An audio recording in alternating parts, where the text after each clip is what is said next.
जय श्री कृष्णा। राधे राधे। आज मैं आप सभी के समक्ष मार्गशीर्ष मास के गुरुवार के दिन सुनी जाने वाली महालक्ष्मी व्रत की कथा लेकर आई हूँ।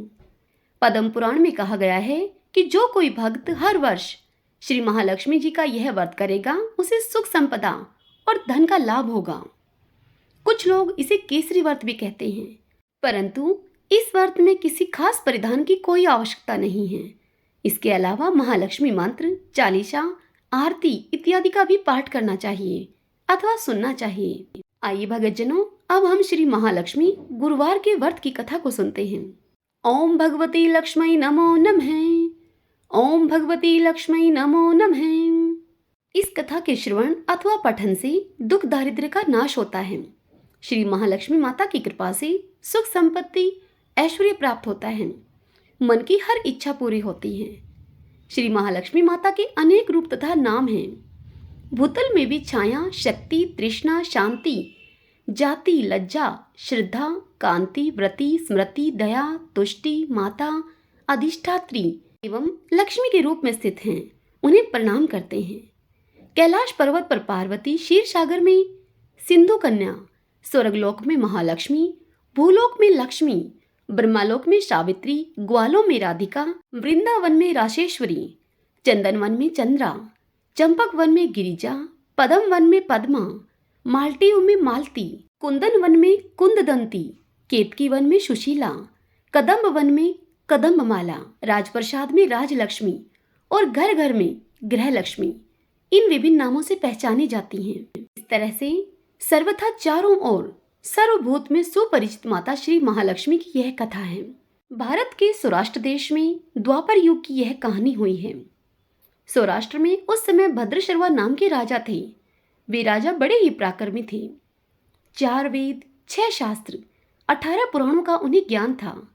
उनकी रानी का नाम सूरत चंद्रिका था।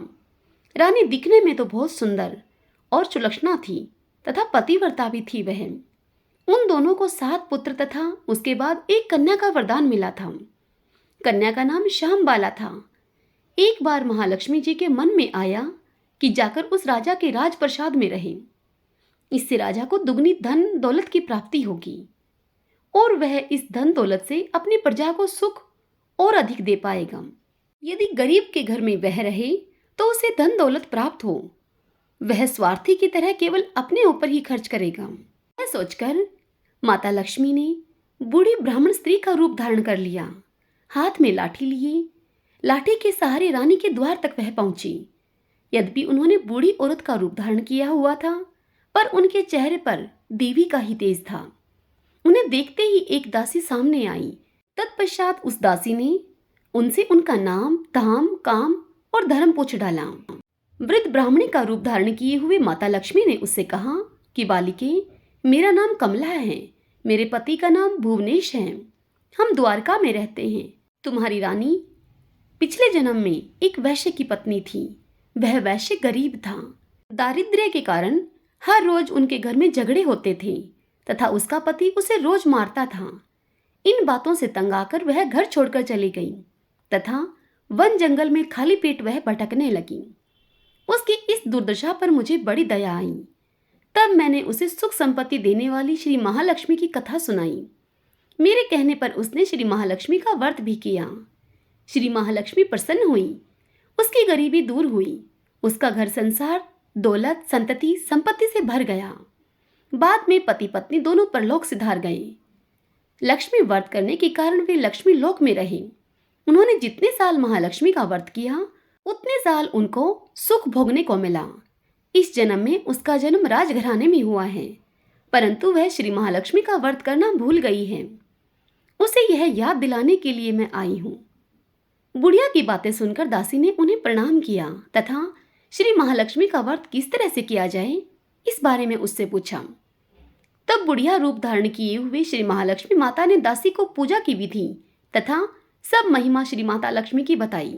इसके बाद वह दासी माता को प्रणाम करके रानी को बताने के लिए महल के अंदर चली गई।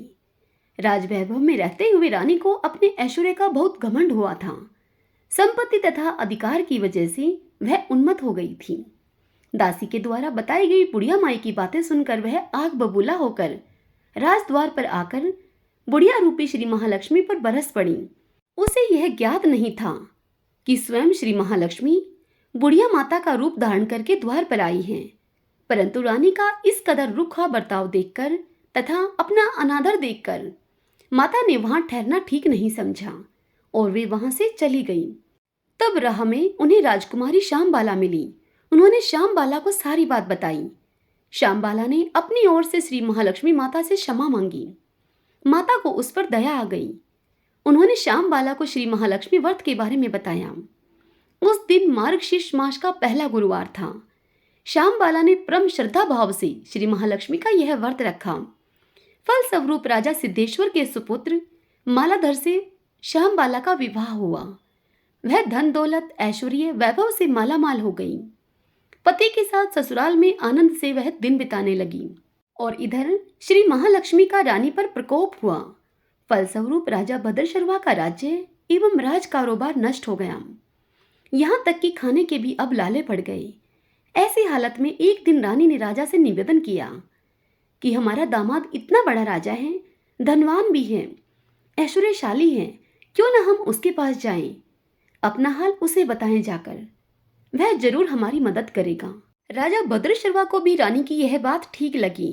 रानी की बात को मानते हुए राजा भद्रशर्वा दामाद के पास रवाना हुए।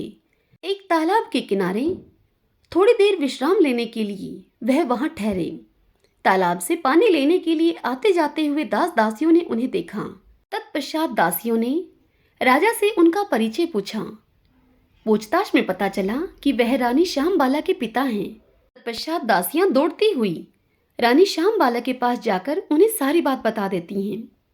रानी ने दासी के हाथ राज परिधान भेजकर बड़े ठाठ से उनका स्वागत तथा आदर सत्कार किया, खान पान करवाया।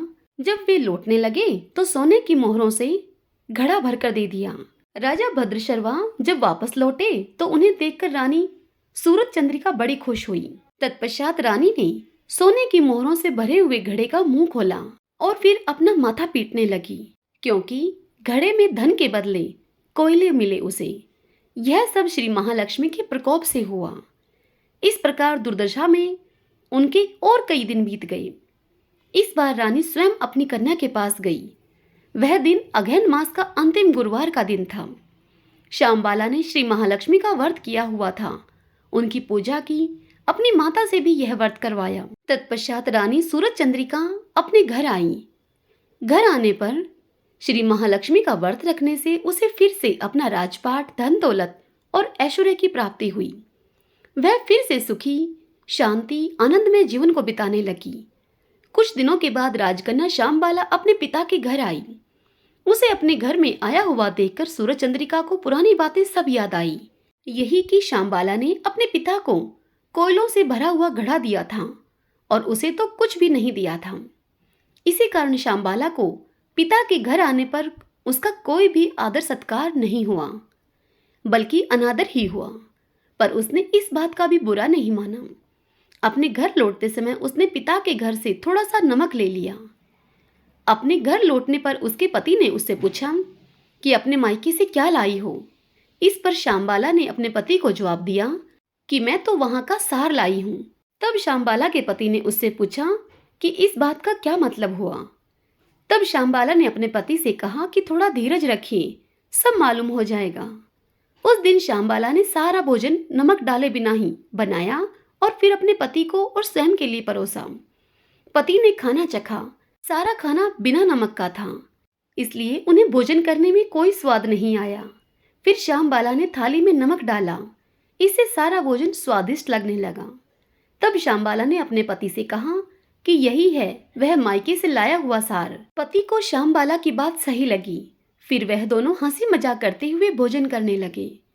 कहा गया है कि इस तरह जो कोई श्रद्धा भाव से श्री महालक्ष्मी व्रत की पूजा करे, उस पर माता की कृपा होती है, सुख संपत्ति और शांति प्राप्त होती है, सभी मनोकामनाएं पूर्ण होती हैं। परंतु यह सब प्राप्त होने पर माता की पूजा को भूलना नहीं चाहिए। हर गुरुवार को व्रत पाठ अवश्य करना चाहिए। इस तरह श्री महालक्ष्मी जी की महिमा भक्तों की मनोकामनाओं को पूर्ण करती है। इस प्रकार श्री महालक्ष्मी की गुरुवार की कथा संपूर्ण होती है ओम भगवते लक्ष्मी नमो नमः।